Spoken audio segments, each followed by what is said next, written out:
പ്രിയപ്പെട്ട കുഞ്ഞുങ്ങളെ, ഈ വീഡിയോയിൽ നമ്മൾ പഠിക്കുന്നത് 4ാം ക്ലാസ്സിലെ 1ാമത്തെ യൂണിറ്റിലെ നീലഗിരിയുടെ റാണി എന്ന പാഠമാണ്.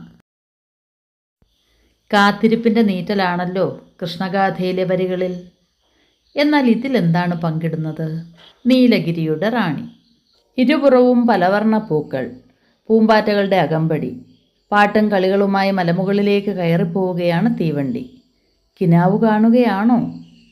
അല്ല എന്ന് എന്നോട് തന്നെ ഞാൻ പറഞ്ഞു. എന്നിട്ടും സ്വപ്നത്തിൻ്റെ ചിറകിൽ പാറി നടക്കുന്ന പോലെ മായാലോകത്തായിരുന്നു ഞങ്ങൾ, അമ്മയും അച്ഛനും മോനുവും ഞാനും. ഈ വെക്കേഷനിൽ യാത്ര പൈതൃക വണ്ടിയിലാവാം, അമ്മയാണ് നിർദ്ദേശിച്ചത്. എന്തു വണ്ടി? മോനു ഇടയ്ക്ക് കയറി ചോദിച്ചു. നീലഗിരി മൗണ്ടൻ റെയിൽവേ തമിഴ്നാട്ടിലെ മേട്ടുപ്പാളയത്ത് നിന്ന് ഊട്ടിയിലേക്കുള്ള തീവണ്ടിപ്പാതയാണ്. 1908 പണി പൂർത്തിയാക്കിയതാണ് ഈ പാത. ഇന്ത്യ ഭരിച്ചിരുന്ന ബ്രിട്ടീഷുകാർ ഊട്ടിയിലെ തണുപ്പിൽ സുഖവാസത്തിന് പോകാനായി നിർമ്മിച്ചതാണ്. ദിവസേന ഒരു വണ്ടി അങ്ങോട്ടും ഇങ്ങോട്ടും. യുനെസ്കോയുടെ പൈതൃക പട്ടികയിൽ ഉൾപ്പെടുത്തിയിട്ടുണ്ട് ഈ തീവണ്ടിപ്പാത. മണിക്കൂറിൽ 15 കിലോമീറ്ററാണ് പരമാവധി വേഗത, അമ്മ വിശദീകരിച്ചു. വേഗത കുറഞ്ഞ തീവണ്ടിയിലാണ് യാത്രയെന്നറിഞ്ഞപ്പോൾ ഞാനും മോനുവും മുഖം കറുപ്പിച്ചു. ഞങ്ങളില്ല. വേഗതയാണ് യാത്രയുടെ ത്രില്ല്. മണിക്കൂറിൽ 100-100 കിലോമീറ്റർ വേഗതയിൽ പോകുന്ന മാഗ്നറ്റിക് വണ്ടികളുടെ കാലമാണിത്. ഇക്കാലത്ത് ആരെങ്കിലും മണിക്കൂറിൽ 15 കിലോമീറ്റർ മാത്രം വേഗതയുള്ള വണ്ടിയിൽ യാത്രയ്ക്കൊരുങ്ങുമോ? ഇതിലാണ് അമ്മ ടിക്കറ്റ് എടുത്തിട്ടുള്ളത്. ഒട്ടും താല്പര്യമില്ലാതെയാണ് ഞങ്ങൾ പുറപ്പെട്ടത്. രാവിലെ 7:10 മേട്ടുപ്പാളയത്തു നിന്ന് തീവണ്ടി പുറപ്പെടുക. 4 കമ്പാർട്ട്മെൻറ്റുകൾ മാത്രമുള്ള കൊച്ചു വണ്ടി. കണ്ടപ്പോൾ എനിക്കും മോനുവിനും ഒട്ടും രസിച്ചില്ല. കമ്പാർട്ട്മെൻറ്റുകളാവട്ടെ തീരെ ചെറുതും. 56 സീറ്റ് മാത്രം, ടോയ്ലറ്റ് പോലുമില്ല. എഞ്ചിനാവട്ടെ വണ്ടിയുടെ ഏറ്റവും പിന്നിലും. പുറപ്പെടാനുള്ള സമയത്തിന് മുമ്പ് തന്നെ കമ്പാർട്ട്മെൻറ്റുകൾ നിറഞ്ഞു. ലോകത്തിൻ്റെ പല ഭാഗത്തു നിന്നും വന്നവരുണ്ട്, പല പല ഭാഷ സംസാരിക്കുന്നവർ. ഇവർക്കൊന്നും വേറെ പണിയില്ലേ? തേരട്ട പോലുള്ള ഈ വണ്ടിയിൽ കയറാനാണോ ഇവർ വിദേശത്തു നിന്നടക്കം ഇവിടെ വന്നിരിക്കുന്നത്? അല്പം പരിഹാസത്തോടെ ഞാൻ മോനുവിൻ്റെ ചെവിയിൽ പറഞ്ഞു. അവൻ തലകുലുക്കി ചിരിച്ചു. ഒന്നും അറിയാത്തവരെ പോലെ അച്ഛനും അമ്മയും ഞങ്ങളുടെ വർത്തമാനം കേട്ടില്ലെന്ന് നടിച്ചു. D1 കമ്പാർട്ട്മെൻറ്റിലായിരുന്നു ഞങ്ങൾ. ജനാലയ്ക്കരികിൽ തന്നെ ഞങ്ങൾക്ക് സീറ്റ് കിട്ടി. ഞാനും മോനുവും ചേർന്നിരുന്നു. കൃത്യസമയത്ത് തന്നെ വണ്ടി പുറപ്പെട്ടു. വളരെ പതുക്കെയാണ് യാത്ര. കാറ്റത്തിട്ട അമ്മ പോലൊരു വണ്ടി. അമ്മയുടെ കണ്ടെത്തൽ ഗംഭീരം തന്നെ, മോനു തൻ്റെ പ്രതിഷേധം അറിയിച്ചു. അമ്മ അപ്പോഴും ചിരിച്ചതേയുള്ളൂ. ഫോട്ടോ എടുത്തും പ്രധാന വിവരങ്ങൾ കുറിച്ചെടുത്തും പൊതുവെ ഗൗരവക്കാരനായി ഇരിക്കാറുള്ളതാണ് അച്ഛൻ. അച്ഛൻ്റെ മുഖത്ത് പോലും ഒരു കുസൃതി ചിരിയുണ്ട്. കൂകൂ കൂകൂ തീവണ്ടി, കൂകി നടക്കും തീവണ്ടി. മോനും അമ്മയുടെ മുതുകിൽ താളം പിടിച്ചുകൊണ്ട് പാട്ടുപാടി. ഞാനും കൂടെ കൂടി. അമ്മയും ചിരിച്ചുകൊണ്ട് ഞങ്ങളോടൊപ്പം കൂടി. ഏതാണ്ട് 20 മിനിറ്റ് കഴിഞ്ഞപ്പോഴേക്കും ആദ്യ സ്റ്റേഷനിലെത്തി, കല്ലാർ. അച്ഛനോടൊപ്പം ഞങ്ങൾ പുറത്തിറങ്ങി. വളരെ വീതി കുറഞ്ഞ പാളങ്ങളാണ്. ഇത് നാരോ ഗേജ് പാതയാണ്, അതായത് വീതി കുറഞ്ഞ തീവണ്ടിപ്പാത, അച്ഛൻ വിശദീകരിച്ചു. ഈ വണ്ടിക്ക് മലമുകളിലേക്ക് കയറാൻ സാധാരണ പാളങ്ങൾ മാത്രം പോരാ. പാളങ്ങളുടെ നടുവിൽ ഘടിപ്പിച്ചിട്ടുള്ള റാക്ക് വണ്ടിയിലെ പൽചക്രങ്ങളിൽ കൊളുത്തിയാണ് വണ്ടി മുകളിലേക്ക് കയറുന്നത്. പർവ്വത പ്രദേശങ്ങളിൽ ഇങ്ങനെ പല്ലുകളുള്ള തീവണ്ടിപ്പാതയുണ്ടായാലേ വണ്ടിക്ക് മല കയറാനാവൂ. ഏഷ്യയിലെ ഏറ്റവും കുത്തനെയുള്ള തീവണ്ടിപ്പാതയാണ് നീലഗിരി മൗണ്ടൻ റെയിൽവേ. വണ്ടി പുറപ്പെടാനുള്ള ഹോൺ മുഴങ്ങി. ഞങ്ങൾ തിരികെ വണ്ടിയിൽ കയറി. വേഗത മുമ്പുള്ളതിനേക്കാൾ കുറവാണ്. അമ്മേ, ഇത് നോക്കൂ. കൂറ്റൻ മരങ്ങളിലൂടെ ചാടി നടക്കുന്ന കുരങ്ങുകൂട്ടത്തെ നോക്കി മോനു അമ്മയെ തോണ്ടി വിളിച്ചു. എനിക്കും പുറത്തുനിന്ന് കണ്ണെടുക്കാനായില്ല. മരങ്ങൾക്കിടയിലൂടെ ഓടിമറയുന്ന മുയലുകൾ, പൂത്തുനിൽക്കുന്ന ചെടികൾ, പൂക്കളിൽ നിന്ന് തേൻ നുകരുന്ന പലവർണ്ണ പൂമ്പാറ്റകൾ, അരുവികൾ പാടുന്ന പാട്ടിനൊപ്പം നൃത്തം വയ്ക്കുന്ന പൂമരങ്ങൾ. ഒരു മഞ്ഞ പൂമ്പാറ്റ മോനുവിൻ്റെ കൈത്തണ്ടയിൽ വന്നിരുന്നു. അവൻ അതിനെ നോവിക്കാതെ ഒരു ഉമ്മ കൊടുത്തു. എത്ര പെട്ടെന്നാണ് പ്രകൃതി ആകെ മാറിയത്! ഇത്ര ചന്തമുള്ള കാഴ്ച ഞാൻ ഇതേവരെ കണ്ടിട്ടില്ലായിരുന്നു. കുന്നുകൾക്കിടയിലൂടെയാണ് പൈതൃക വണ്ടിയുടെ യാത്ര. ഇപ്പോൾ നാം പോകുന്നത് 100ാമത്തെ പാലത്തിലൂടെയാണ്. ഞാൻ എണ്ണിയിരുന്നു, മോനു അത്ഭുതം മറച്ചു വയ്ക്കാതെ വിളിച്ചു പറഞ്ഞു. തൊട്ടടുത്തിരുന്ന ഒരു വിദേശി ഇത് കേട്ട് അവന് നേരെ കൈനീട്ടി. 100 ബ്രിഡ്ജസ്. അയാൾ മനസ്സിലായി എന്ന മട്ടിൽ തലയാട്ടി. ഈ പാതയിലാകെ 250 പാലങ്ങളുണ്ടത്രേ. 16 തുരങ്കങ്ങളും 108 വലിയ വളവുകളും പിന്നിട്ടാണ് വണ്ടിയുടെ യാത്ര. അഡർലി എന്ന സ്ഥലത്ത് വണ്ടി നിർത്തി. ഇവിടെ മുമ്പൊരു റെയിൽവേ സ്റ്റേഷൻ ഉണ്ടായിരുന്നത്രേ. ഇപ്പോൾ അത് പ്രവർത്തിക്കുന്നില്ല. കാട്ടാനശല്യമാണ് കാരണം. ഏതായാലും ഇപ്പോഴും വണ്ടിയിൽ വെള്ളം നിറയ്ക്കുന്നത് ഇവിടെ നിന്നാണ്. ഞങ്ങൾ അമ്മയെയും അച്ഛനെയും കൂട്ടി പുറത്തിറങ്ങി. പലപ്പോഴും തീവണ്ടി യാത്രയ്ക്കിടയ്ക്ക് വെള്ളമോ ഭക്ഷണമോ വാങ്ങാൻ അച്ഛൻ ഏതെങ്കിലും സ്റ്റേഷനിൽ ഇറങ്ങാറുണ്ട്. തിരിച്ചു വരും വരെ എനിക്ക് പരിഭ്രമമാണ്. അച്ഛൻ വരും മുമ്പ് വണ്ടി വിട്ടാലോ? ഇവിടെ എല്ലാം വളരെ സാവധാനമാണ്, വളരെ ശാന്തവും.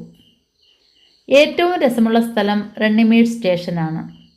തെളിഞ്ഞ അരുവി, പച്ചപ്പുല്ലു നിറഞ്ഞ കുന്നിൻ ചെരിവ്, തലയിൽ മഞ്ഞകിരീടം ചൂടിയ മല. അച്ഛൻ ക്യാമറയിൽ ആ കാഴ്ച ആവോളം പകർത്തി. പുറത്തെ കാഴ്ചകളുടെ ആനന്ദത്തിൽ അകത്തുള്ള യാത്രക്കാർ വണ്ടിയുടെ പതിഞ്ഞ താളത്തിനൊത്ത് പാട്ടുകൾ പാടി. മലമുകളിലെ പുകമഞ്ഞ് ടിക്കറ്റ് പരിശോധകനെ പോലെ എല്ലാവരെയും തോണ്ടി വിളിച്ചു. ഞങ്ങൾ പുറത്തേക്ക് കൈനീട്ടി കാട്ടുപൂക്കൾ പറിച്ച് കോടമഞ്ഞിന് സമ്മാനിച്ചു. കുനൂരെത്തിയപ്പോൾ വണ്ടി കുറച്ചധികം സമയം നിർത്തിയിട്ടു. ഇനി വണ്ടിക്ക് സാധാരണ ഡീസൽ എഞ്ചിൻ മതി. അത് ഘടിപ്പിക്കാനാണ് നിർത്തിയിട്ടത്. അച്ഛൻ ഞങ്ങൾക്ക് കുനൂരിനെക്കുറിച്ച് പറഞ്ഞു തന്നു. ഇവിടെയാണ് പ്രശസ്തമായ ലൂയി പാസ്റ്റർ ഇൻസ്റ്റിറ്റ്യൂട്ട്.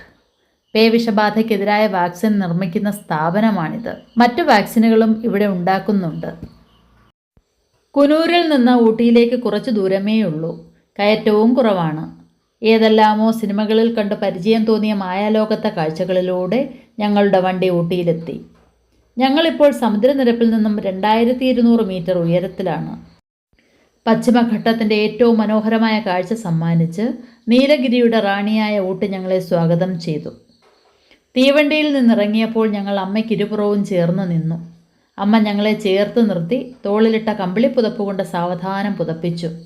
അല്പം ചമ്മലോടെ ഞങ്ങൾ അമ്മയുടെ നേരെ മുഖമുയർത്തി.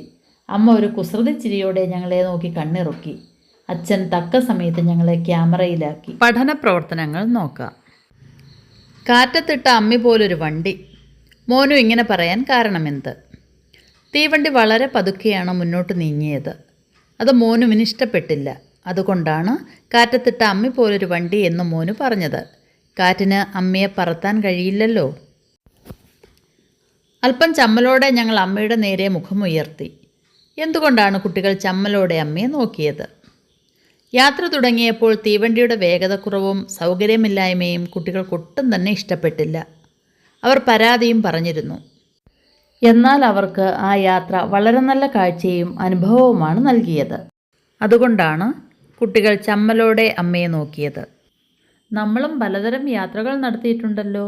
നടത്തിയൊരു യാത്രയെക്കുറിച്ച് വിവരണം തയ്യാറാക്കൂ. ഞാൻ നടത്തിയിട്ടുള്ള യാത്രകളിൽ ഏറ്റവും മനോഹരമായൊരു യാത്രയായിരുന്നു രാമേശ്വരം, ധനുഷ്കോടി, വേളാങ്കണ്ണി യാത്ര. ഞാനും അച്ഛനും അമ്മയും ചേട്ടനും അനിയത്തിയും കൂടിയാണ് യാത്ര പോയത്. വീട്ടിൽ നിന്നും വെളുപ്പിന് 5 മണിക്ക് ഞങ്ങൾ യാത്ര പുറപ്പെട്ടു. യാത്ര കാറിലായിരുന്നതിനാൽ കുറേ ദേവാലയങ്ങൾ സന്ദർശിക്കാനുള്ള ഭാഗ്യമുണ്ടായി. അതിൽ പ്രധാനപ്പെട്ട ഒന്നായിരുന്നു കഴുകുമല ജൈന ക്ഷേത്രം. ഇന്ത്യൻ മഹാസമുദ്രത്തിൻ്റെയും ബംഗാൾ ഉൾക്കടലിൻ്റെയും സംഗമസ്ഥലം ഞങ്ങൾക്ക് പാമ്പൻ പാലത്തിൽ നിന്ന് കാണാൻ കഴിഞ്ഞു. 2 കടലുകളിലെയും വെള്ളത്തിൻ്റെ നിറവ്യത്യാസം എന്നെ അത്ഭുതപ്പെടുത്തി. ഭൂമി എത്ര സുന്ദരമാണെന്ന് തോന്നിയ നിമിഷങ്ങളായിരുന്നു യാത്രയിൽ മുഴുവനും.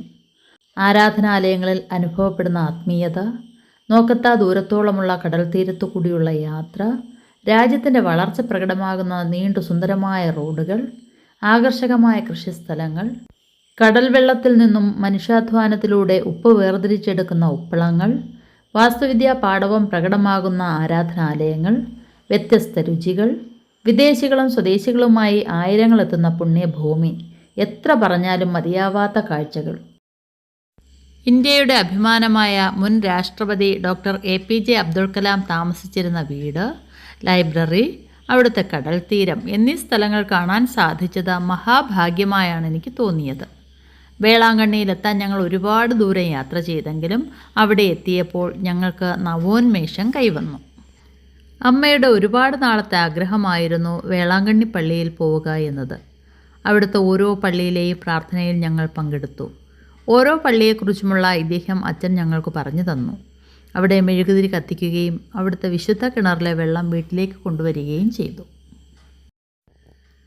പള്ളികളിലെ പ്രാർത്ഥനയും അവിടുത്തെ ആത്മീയ ചൈതന്യവും കടൽ തീരത്തെ കാഴ്ചകളും കച്ചവട സ്ഥാപനങ്ങളും പുതുമയാർന്ന ഭക്ഷണ വിഭവങ്ങളും ഒന്നും തന്നെ മറക്കാൻ കഴിയാത്ത അനുഭവങ്ങളാണ്. എത്ര പറഞ്ഞാലും തീരാത്ത ഓർമ്മകൾ നൽകിയ ഒരു യാത്രയായിരുന്നു അത്. അടുത്ത പ്രവർത്തനം നോക്കാം. ഈ യാത്രാ വിവരണത്തിന് എന്തൊക്കെ പ്രത്യേകതകളാണ് നിങ്ങൾക്ക് കണ്ടെത്താൻ കഴിയുന്നത്? ഈ യാത്രാ വിവരണം ലളിതവും സുന്ദരവുമാണ്. യാത്രകൾ കുടുംബബന്ധം ഊഷ്മളമാക്കുന്ന കാഴ്ച ഇതിൽ വായിച്ചെടുക്കാൻ കഴിയുന്നു. പ്രകൃതി സൗന്ദര്യം മനോഹരമായി വർണ്ണിച്ചിരിക്കുന്നു. വേഗത മാത്രമല്ല യാത്രയുടെ ത്രില്ല് എന്ന് മനസ്സിലാക്കാൻ കഴിയുന്നു. നാരോ ഗേജ് പാത, മൗണ്ടൻ റെയിൽവേ എന്നിവയെക്കുറിച്ച് മനസ്സിലാക്കാൻ കഴിഞ്ഞു. പദങ്ങളുടെ അർത്ഥം നോക്കാം. ഇരുപുറം രണ്ടുപുറം, വർണ്ണം നിറം, കിനാവ് സ്വപ്നം, പൈതൃകം കാലങ്ങളായി നിലനിൽക്കുന്ന, പാത വഴി, ചന്തം ഭംഗി, സാവധാനം പതുക്കെ, ആനന്ദം സന്തോഷം, കൂറ്റൻ വലിയ, പരിഭ്രമം വെപ്രാളം, അല്പം കുറച്ച്, പരിഹാസം കളിയാക്കൽ, വർത്തമാനം സന്തോഷം, നോവിക്കാതെ വേദനിപ്പിക്കാതെ, അത്ഭുതം അതിശയം. പര്യായപദങ്ങൾ: അമ്മ, മാതാവ്, തായ, ജനനി, അച്ഛൻ, പിതാവ്, താതൻ, ജനകൻ. മുഖം: ആനനം, വദനം, ആസ്യം. യാത്ര: അയനം, യാനം, ഗമനം. പാത: വഴി, വീഥി, പന്ഥാവ്. മല, അദ്രി, ഗിരി, അചലം. പിരിച്ചെഴുതാം. അമ്മയാണ്, അമ്മ അധികം ആണ്. വേഗതയാണ്, വേഗത അധികം ആണ്. പുറപ്പെടാനുള്ള, പുറപ്പെടാൻ അധികം ഉള്ള. ചെവിയിൽ, ചെവി അധികം ഇൽ. പ്രകൃതിയാകെ, പ്രകൃതി അധികം ആകെ. ക്യാമറയിലാക്കി, ക്യാമറയിൽ അധികം ആക്കി.